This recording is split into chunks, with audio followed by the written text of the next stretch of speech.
प्रताप सहगल बोला, तुम्ही? मी येतो, काम आहे. अर्जंट फोन आला होता.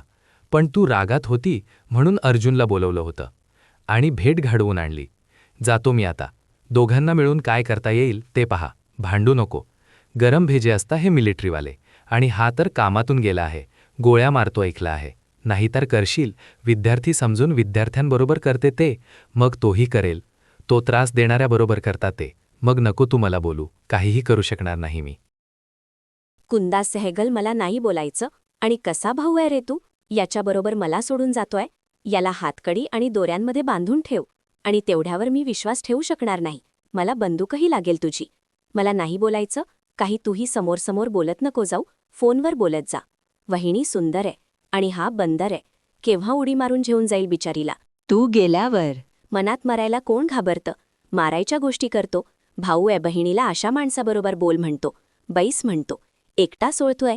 आणि कोणी बनवलं तुला पोलीस? पोलीस तर सामान्य माणसावर संशय घेता.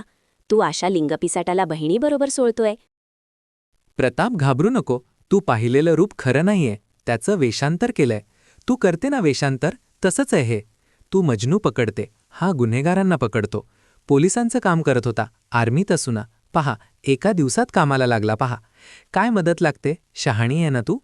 अर्जुन, तुलाही सांगणंय, परक नका समजू हिला. जे लागेल ते माग तिच्याकडे. जी लागेल ती मदत करेल ती. कुंदा मनातल्या मनात. किती मूर्ख आहे रे तू. त्याला मागेल ती मदत दिली. तू तोंड दाखवायच्या लायकीचा नाही राहणार. त्याला हवं ते दिलं तर हा फासावर लटकवेल, माझ्यासकट पूर्ण घर. आणि मूर्ख मला म्हणतोय मदत कर, आणि मान हलवत राहते.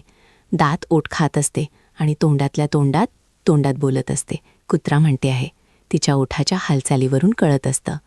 अर्जुन, कुंदा मॅडमचं लक्ष नाहीये तुमच्या बोलण्याकडे. त्यांना मदत नाही करायची वाटतं माझी. मला मदत करायची त्यांची इच्छा दिसत नाहीये त्यांची.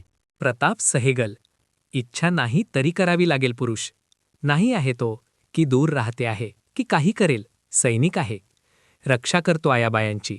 बैस, काही खायला दे त्याला. येतो मी. बोला. बोला तुम्ही म्हणून प्रताप सहगल बाहेर जातो घरात. कुंदा आणि अर्जुन राहता.